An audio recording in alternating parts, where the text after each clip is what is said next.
palkittuspelaaja. Millainen oli sarjan avaus? Se oli vauhdikas ja no vähän mitä sarjan avauksesta voi ajatellakin, että vähän sellaista etsimistä ja kokeilua ja mun mielestä se meni ihan jees meidän sarjan avauksessa, mulla oli minulla tällainen vauhdikas käsipallo. Ainakin katsomana näytti, että Sparta oli hyvin energinen. Oletko juossut paljon?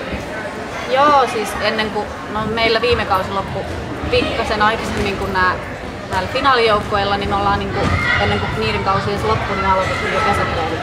Me ollaan siitä lähtien koko kesäputkeen treenattu. Juostu ja vedetty pulttia ja kahvapuulaa ja vaikka mitä. Et kyllä energiaa pitäisi löytyä. Siitä se näyttää. Mites vielä uusi valmennus? Mitä uusia tuli valmentajan mukaan? No, valmentaja toi nimenomaan sitä energiaa ja aika sellaista uutta boostia ja meillä on sellainen hyvä järjestelty suunnitelma ja meillä on vähän uudistunut kans joukkueenjohto ja yrittää tehdä paljon uutta ja tällaista, mitä meillä ei ole nyt vähän aikaa välttämättä ollut.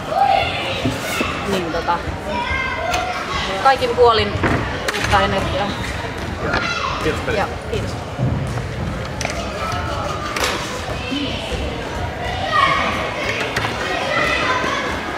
Jessica Gammaus, ottelun tähtipelaaja. Millainen peli? Hyvä peli, hauskaa pelata.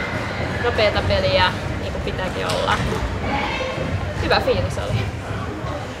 Miten sä näet viivapelaajana, niin siellä on aika kova kilpailu pelipaikoista. Sopiiko se kaikille? Sopii mun mielestä, se vaan parantaa treeniä ja haluaa onnistua vielä enemmän. Ei tule paineita. Miten seuraavaan peliin lähdetään? Takki auki vai treenataan kovempaa?